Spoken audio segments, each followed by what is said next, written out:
Ito yung unang beses na nilagyan ko ng ointment si Lola. Isa pa lang ha. Yan. Para to sa mga problema sa balat. Basta Makati. Nawala? Natanggal? Oo, Oo, di ba? noon ka malalaki. Lumito. Ito yung mapapansin niya sa taas. Ayan yung unang araw na hindi pa natin nilalagyan. Kung mapapansin nyo, malalaki pa yung bukol niya. Kasi ito na siya ngayon, no? Isang beses ko lang nilagyan. Ito yung sinubukan ko lang kay nanay noon, kaya napa-order siya. Kaya nung dumating, ibinigay ko na sa kanya yung order niya na ointment. Makati pa, Nay? Agi nang subukan ko na. Nawala? Natanggal? Oo, Oo, di ba? noon ka malalaki.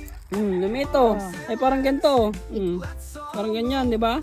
Hindi na tayo. Sukli mo na. Umorder si nanay ng ganito.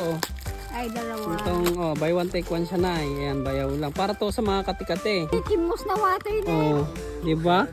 Isang beses lang kami naglagay. Ayun siya. Isang beses pa lang kami naglalagay ng ano. Ito. Kita mo lahat yung nanay. Ayan o. Yan. Tapos sa linggo, titignan natin Lola kung anong Ba nagbago. ito malalaki? Ayan, lumito. Ito hindi mo inaplayan. Tingnan nyo. Tapos yung dito, lalagyan mo rin dito manay. Ito lang, isa lang. Ipakita pa natin to. Ayan o. Lalagyan mo din yan na yan. Ito sa allergies lang to sa pagkain, di ba Nay? Pag nakakain ka ng malangsa. Pag kumain ka ng malangsa, no? Kumakati siya. Yan.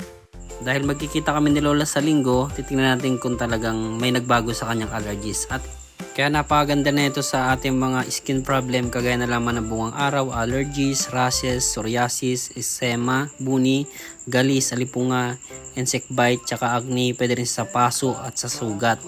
Ayan, napakarami niyang pwede niyang pagkagamitan basta para sa inyong skin problem.